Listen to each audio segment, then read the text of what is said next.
Baik, terima kasih. Kali ini saya akan menjelaskan bagaimana kita melihat, mengedit, dan men-share formulir yang telah kita buat. Setelah kita mengimport file Excel, maka tampilan di Kobo Toolbox akan seperti ini. Hanya ada nama-nama formulir, judul formulir, sampai ke submission kalau misalnya sudah ada submission. Untuk itu kita bisa klik untuk melihat formulirnya, atau mengedit atau meng-share. Kita bisa klik di sini di judul formulir, atau kita klik deployed di sini, lalu klik nama formulir, sehingga tampilannya seperti ini. Ada menu summary, form, data, dan setting. Untuk melihat formulir yang kita buat, kita pastikan bahwa formulir itu benar, maka kita klik di preview form. Atau kita ingin mengedit, bisa klik di edit form di sini, share project di sini. Kalau kita melihat data, jika formulir itu telah terisi, maka kita klik di sini. Atau kita juga bisa mengklik di menu form, kemudian kita bisa melihatnya di sini, preview, atau kita bisa mengeditnya di sini. Kita masuk ke bagaimana kita mengedit formulir jika ada informasi, instrumen, pertanyaan, pilihan jawaban dari formulir yang kita buat, kita mau tambahkan lagi. Sehingga kalau kita klik di situ tadi, akan munculnya seperti ini. Ini daftar instrumen-instrumen yang kita sudah buat atau yang telah kita import dari file Excel tersebut. Misalnya ada kekurangan nama petugas, kita klik di sini, klik to add another response. Kita klik di situ, kita ganti ini dengan nama petugas yang mau kita tambahkan. Ini saya delete karena formulirnya sudah benar. Jangan lupa tiap kali melakukan penambahan, perubahan data, kita harus klik save. Setelah itu akan ada muncul ini, successfully update. Setelah itu kita klik untuk validasi formulirnya di sini. Di pojok kiri atas, kita klik preview form. Nah, setelah kita klik preview form, maka tampilannya akan seperti ini. Kita cek lagi formulirnya itu sudah benar dengan klik validate. Kita validasi, lalu klik OK. Kalau tidak bermasalah dalam pembuatan formulir, maka tampilannya seperti tadi. Kalau tidak akan muncul box error. Setelah validate-nya berhasil, kita close, kita save sekali lagi. Setelah sukses save, kita close di sini. Nah, setiap kali perubahan data di formulir, informasi di formulir, instrumen di formulir, maka jangan lupa untuk redeploy. Klik redeploy, oke. Kita tunggu sampai sukses. Dan ini kotak box merah ini dengan sendirinya akan hilang. Kalau sudah hilang, artinya formulir itu sudah benar. Untuk melakukan share project, kita klik di sini di titik 3 ini, kita klik, kita share projectnya. Ini karena sudah saya share. Untuk menambahkan user baru, kita klik add user. Jangan lupa memasukkan nama username itu yang benar, tidak boleh salah huruf, tanda baca. Setelah itu kita klik centang di sini. Ini centangnya harus semua. Kalau kita mau jadikan user yang baru itu,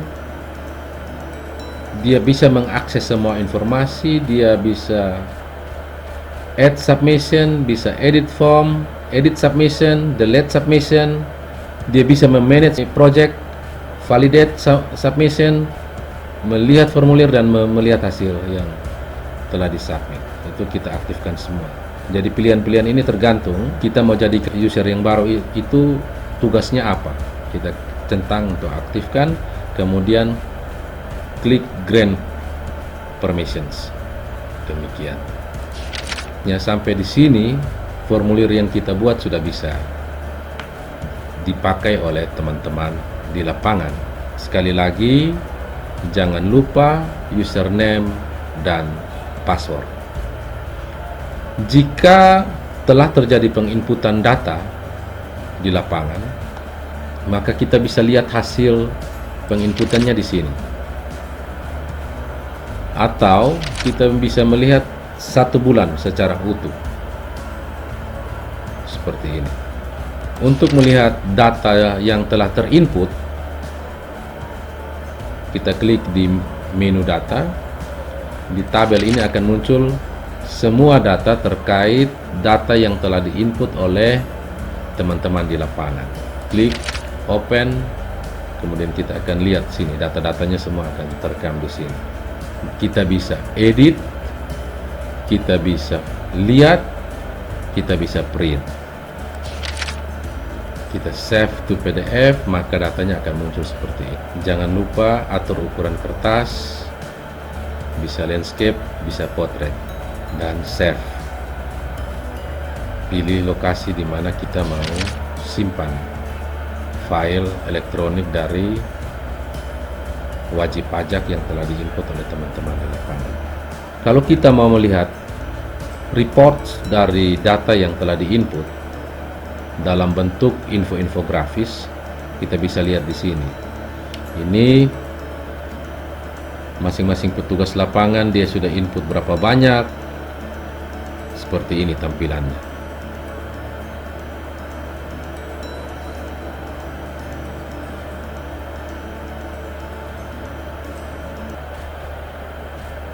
Ini data-data nama wajib pajaknya sudah keluar.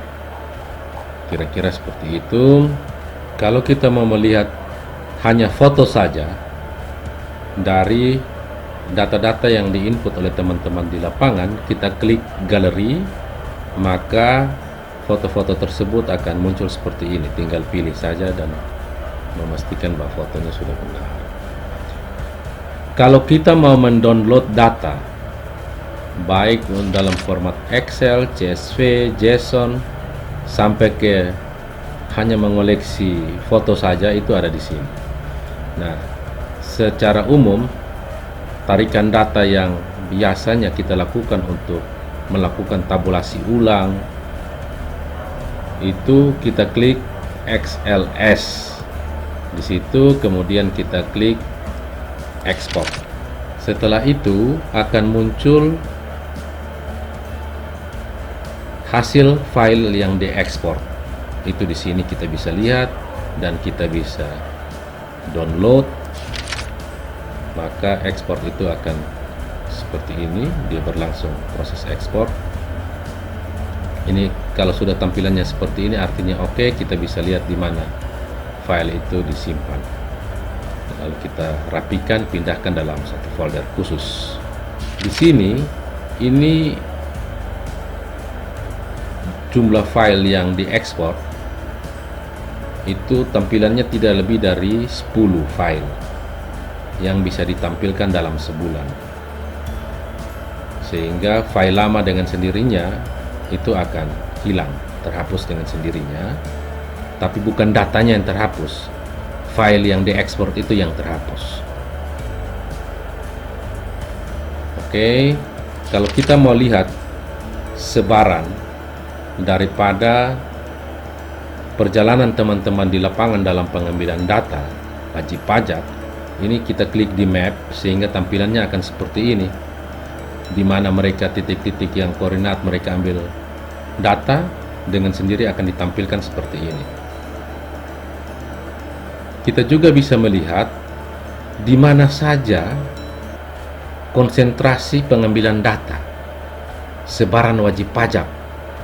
Kita klik di sini, di logo ini dalam bentuk show heat map, kita klik di situ, Maka dengan sendirinya kita bisa lihat, oh ternyata pengambilan data di bulan itu lebih banyak dilakukan di wilayah-wilayah ini. Kita bisa perbesar atau perkecil seperti itu. Kita kembali ke show point, datanya seperti ini. Ini kalau kita perbesar, maka sampai kepada titik rumah orang kita bisa lihat seperti ini pengambilan datanya, sehingga ini mempermudah ketika melakukan turun lapangan berikutnya pada wajib pajak yang sama. Oh, kita klik saja di sini. Di sini itu siapa nama wajib pajaknya, sehingga ketika pengambilan data berikutnya kita sudah lebih mudah mengecek alamat dari wajib pajak tersebut.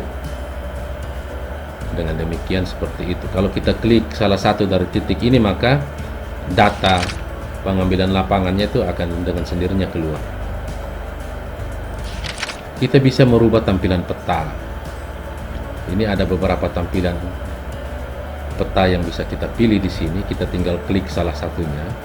Kalau seperti Google Map, kita klik di Esri sini, maka tampilannya seperti ini.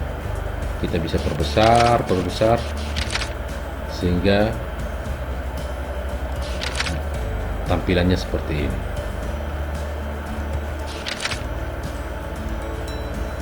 Demikian tutorial kali ini. Silakan mengaplikasikan ke Kobo Toolbox dengan akun username masing-masing UPT. Terima kasih.